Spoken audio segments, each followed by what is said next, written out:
Hello guys. मैं हूं कृष्ण कुमार और आप हैं मेरे साथ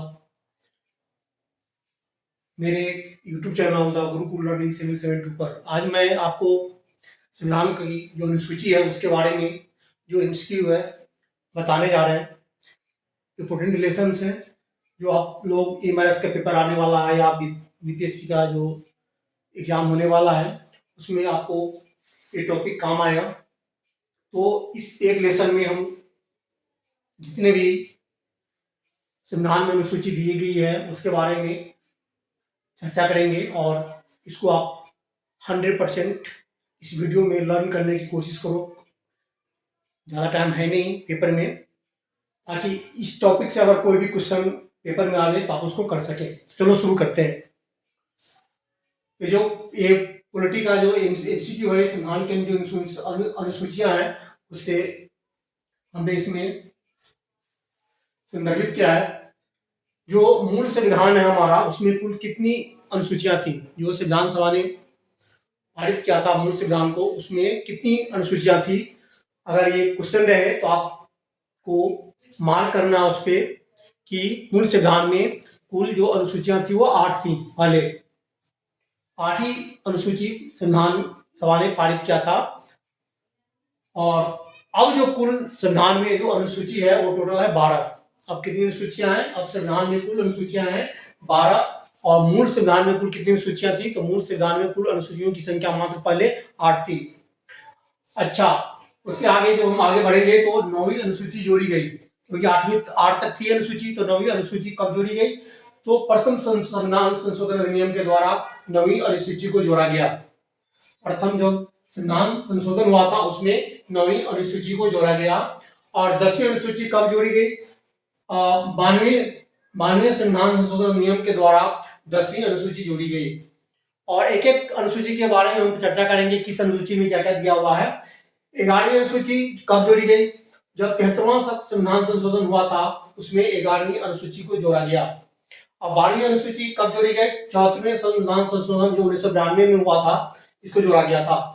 तो आपको ये याद रखना है कि कौन टोटल जो अनुसूची है 12 है, अब कब किसको जोड़ा गया? 8 तो थी, 9वां जो जोड़ा गया प्रथम संविधान जो संशोधन हुआ था उस समय, और जो 10वां जोड़ा गया है कब? 52 संविधान संशोधन नियम के द्वारा। और 11वीं सूची जोड़ी गई है 73वें संविधान संशोधन अधिनियम के द्वारा। और 12वीं सूची जोड़ी गई है 74वें संविधान संशोधन अधिनियम के द्वारा जोड़ी गई है। ये 1992 में जोड़ा गया था। अब हम इस पर यह चर्चा करेंगे कि किस संविधान संशोधन में क्या क्या वर्णन है। अब चलो, जो प्रथम अनुसूची है उसमें क्या है? प्रथम अनुसूची में क्या है? भारत क्या है? राज्यों का संघ है। तो भारत संघ में शामिल जितने भी राज्य हैं या केंद्र शासित जो क्षेत्र है उसका उल्लेख जो है उसको प्रथम अनुसूची में शामिल किया गया है। जैसे कि मैं आपको बताता हूं, कोई भी नया राज्य अगर बनता है, मान लिया कि अभी कुछ साल पहले तेलंगाना बना। अब तेलंगाना एक राज्य बना तो राज्य का क्षेत्र हो गया। तो इस समय जो राज्य का क्षेत्र हुआ तो इसका जो उल्लेख होगा वह प्रथम अनुसूची में होगा। याद रखना हमेशा, कोई भी नया राज्य बनेगा या राज्य है या केंद्र शासित प्रदेश है तो उस क्षेत्र का जो उल्लेख है वह प्रथम अनुसूची में आएगा। द्वितीय अनुसूची में क्या है? द्वितीय अनुसूची में महत्वपूर्ण पदाधिकारियों के वेतन संबंधी उल्लेख, जैसे कि आपको भारत के राष्ट्रपति है उनका वेतन संबंधी जो वर्णन है संविधान में, या जो प्रधानमंत्री है, राज्यपाल है, प्रथम न्यायाधीश है उच्चतम न्यायालय के, या जो भी जो उच्चतम न्यायालय के अलावा और बड़े बड़े जैसे कि राष्ट्रीय लेखाकार है, ये सब जितने भी महत्वपूर्ण पद हैं तो उसमें जो वेतन संबंधी जो उल्लेख है वह द्वितीय अनुसूची में उसको दिया गया है। तो एक एक चीज आपको याद रखना कि प्रथम अनुसूची में भारत संघ में शामिल राज्य एवं केंद्र शासित क्षेत्र का उल्लेख किया गया है। अगर ये टॉपिक में आपको ऑब्जेक्टिव में 4 क्वेश्चन डालेगा, आप ये देख लेना किस अनुसूची का विषय है और उसमें आपको गोला मार देने हैं। तो याद रखना द्वितीय अनुसूची में महत्वपूर्ण पदाधिकारियों के वेतन संबंधी उल्लेख, जिसमें प्रधानमंत्री, राष्ट्रपति, राज्यपाल सबका जो वेतन है उसमें आ जाएगा।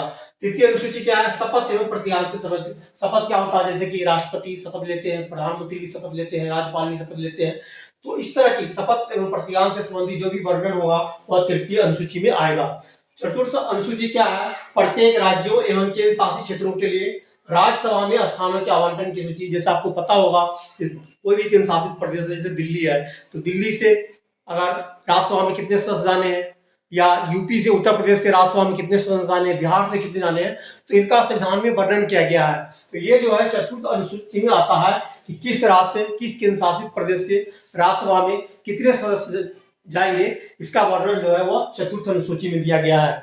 और पांचवी अनुसूचित है वह क्या है, अनुसूचित क्षेत्र हुआ, पिछड़ा क्षेत्र हुआ एवं अनुसूचित जनजाति के विकास तथा हित संरक्षण संबंधी अधिसूचनाएं में जो कमी आती है तो उस पर कानून बनाना और उसको राज्यपाल के पास अनुमोदन के लिए भेजना, ये क्या है, ये पांचवी अनुसूची में है। ये पांचवी अनुसूची में क्या आएगा, अनुसूचित क्षेत्र एवं अनुसूचित जनजाति के विकास तथा उसके हित संबंधी कोई भी जो कमी होगा संविधान में, तो उसके लिए जो अधिसूचना होगा उसमें संशोधन करना तथा उसको राज्यपाल के लिए भेजना, ये पांचवी अनुसूची में शामिल किया गया है। छठी अनुसूची क्या है, छठी अनुसूची है स्वशासित जिला परिषदों संबंधी उल्लेख। जो आपको पता होगा राज्य होता है, राज्य के अलावा जिला होता है, तो जिला में क्या होता है आपने देखा होगा, जिला परिषद का चुनाव होता है, उससे क्या अधिकार है, क्या क्षेत्र है। तो जो जिला संबंधी जो भी उल्लेख होगा, जिला परिषद संबंधी जो भी उल्लेख होगा वह छठी अनुसूची में शामिल किया गया है।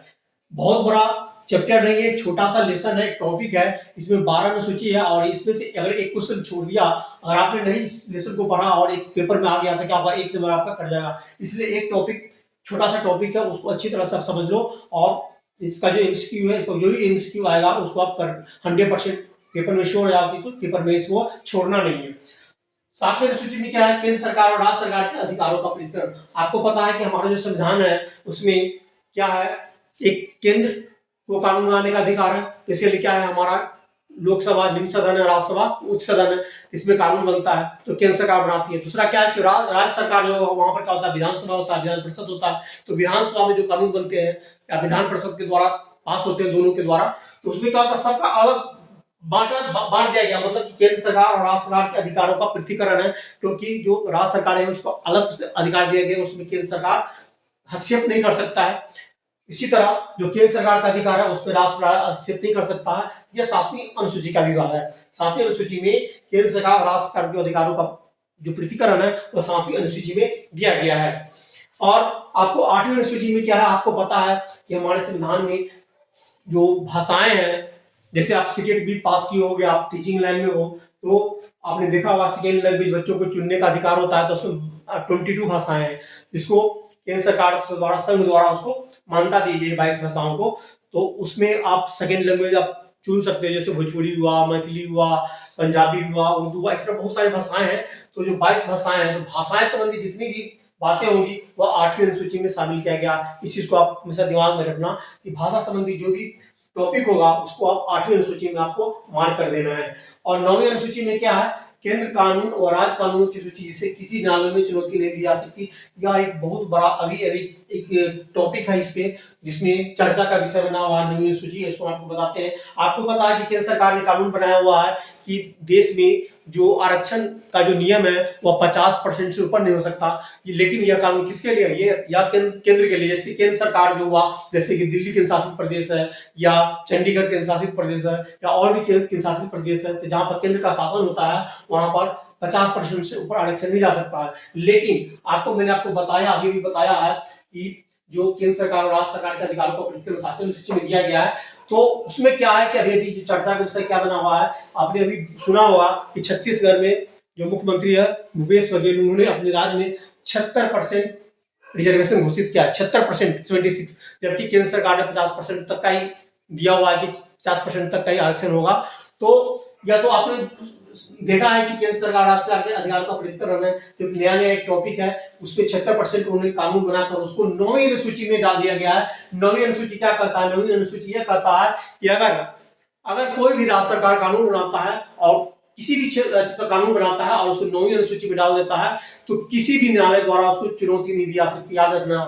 अगर जैसे कि अपने अभी बिहार में भी देखा होगा 75% का कानून रिजर्वेशन का और नीतीश सरकार ने लागू किया है, तो ये भी 9वीं अनुसूची में उन्होंने डाला है। और छत्तीसगढ़ के जो मुख्यमंत्री है उन्होंने प्रधानमंत्री को लेटर लिखकर इस पर अवगत कराया है कि हमने अपने राज्य में 76% आरक्षण को लागू किया है, तो उस पर किसी भी तरह की जो बाधाएं हैं न उत्पन्न हो। तो इसके लिए होता क्या है, वहाँ के जो राज्यपाल होते हैं उसको अनुमोदन करना होता है, तभी वो कानून का विषय बनता है। आपको पता होगा विधानसभा विधानसभा में जो कानून बनते हैं उसके लिए फिर जो राज्यपाल है उसको साइन करना पड़ता है उनको। या देश में अगर कानून बनेगा राज्यसभा लोकसभा में तो क्या होता है, राष्ट्रपति का साइन होता है राष्ट्रपति का, उसी के बाद वो कानून का रूप लेता है।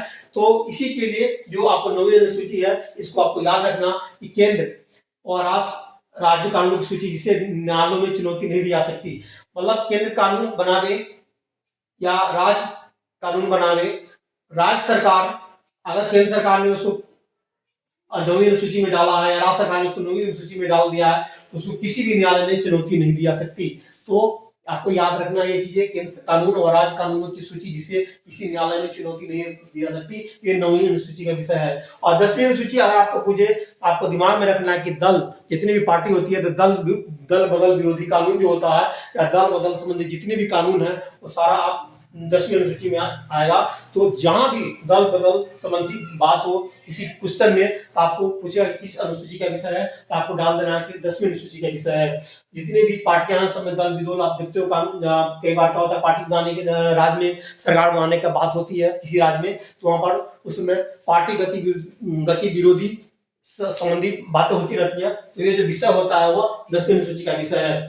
और 11वीं अनुसूची में क्या आता है, इस अनुसूची में ग्राम पंचायत संबंधी 29 विषय शामिल है, जिसमें ग्राम पंचायत में शक्ति, विकास, निर्माण कार्य, जल, पेय स्वच्छता आदि जोड़ा गया है। आपको याद रखना है कि जो 11वीं अनुसूची है 73वां संशोधन हुआ था, इसमें ग्राम पंचायत को जो अधिकार दिया गया है उसके बारे में वर्णन है 11वीं अनुसूची में। तो वही कहता है जो ही कोई क्वेश्चन रहे ग्राम पंचायत संबंधी कोई भी क्वेश्चन रहेगा तो आपको डाल देना है कि ये 11वीं अनुसूची का विषय है, क्योंकि ग्राम पंचायत का जो सब्जेक्ट आता है उसमें क्या होता है, ग्राम पंचायत को जो 29 विषय जिसमें ग्राम पंचायत काम करती है, जिसमें उसमें जैसे कि सड़क बनाना है, पुल बनाना है, या आपको भवन बनाना है, समुदाय भवन होता है, या गांव में स्वच्छता की बात हो, इस तरह की कोई भी गांव में ग्राम पंचायत संबंधी विकास निर्माण जो होता है इसमें 29 विषय शामिल है। तो ग्राम पंचायत संबंधी कोई भी कार्य होगा उसको 11वीं अनुसूची में आपको डालना है। तो दिमाग में रखना है कि ग्राम पंचायत का संबंधी जो भी होगा